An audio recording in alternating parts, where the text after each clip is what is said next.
Hi guys! So ayan, nandito tayo ngayon sa mini garden ng aking tita Beth. Yun, makikita nyo naman sa aking likod, napakalinis, di ba? Walang kadamo-damo. Alagang-alaga talaga. Kayo rin, magagawa din naman ninyo yan sa bahay-bahay nyo. Kung meron kayong bakanting lote dyan na pwede nyo namang tamnan, gawin nyo na kasi nga sa hirap ng buhay ngayon, kailangan din nating magtipid-tipid, di ba?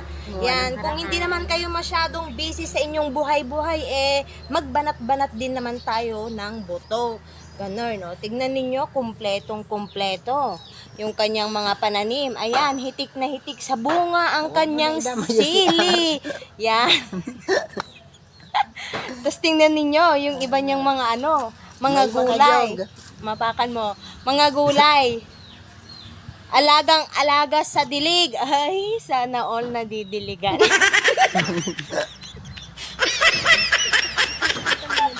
Ayan.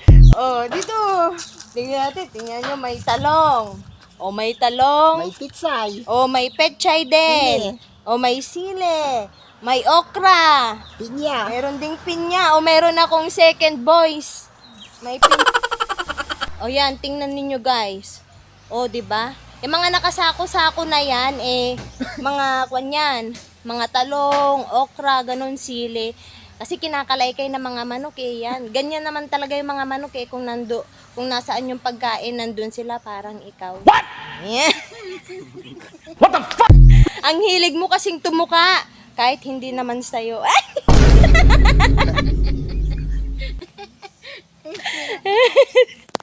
Ayan, ayan. O, tapos, meron din kaming gwapong kapitbahay. Busy siya ngayon. Ayun, tignan natin. Angkol! Angkol! Tingin ka din dito. Ayaw niya masungit. Ayan. O, tingnan, may sili.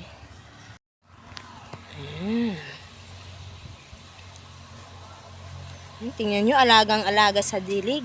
Ikaw ba naman ang madiligan araw-araw kung hindi ka naman lulusog?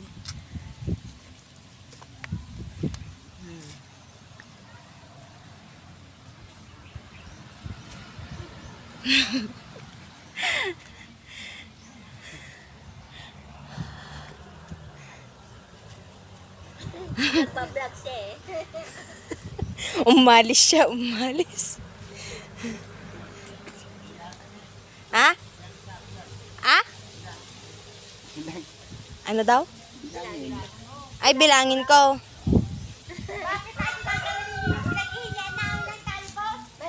Ayan po, yung mga talbos. Oh, ayan. Oh. Siyempre, nagtira pa rin ako. Ang ganda nga, binabag ni Nini. Sabi ng kapitbahay namin, bilangin ko daw, baka daw may mawala, isang sako. Bilangan natin, 1, 2, 3, 4, 5, 6, 7, 8, 9, 10, 10. Sumama sa iba. Yun nga. Ayun, baka hindi ba kayo nabilang? Ilan yan? 10. So, 10. So ka O magbilang ka pa O yung mga tanim mapakan mo.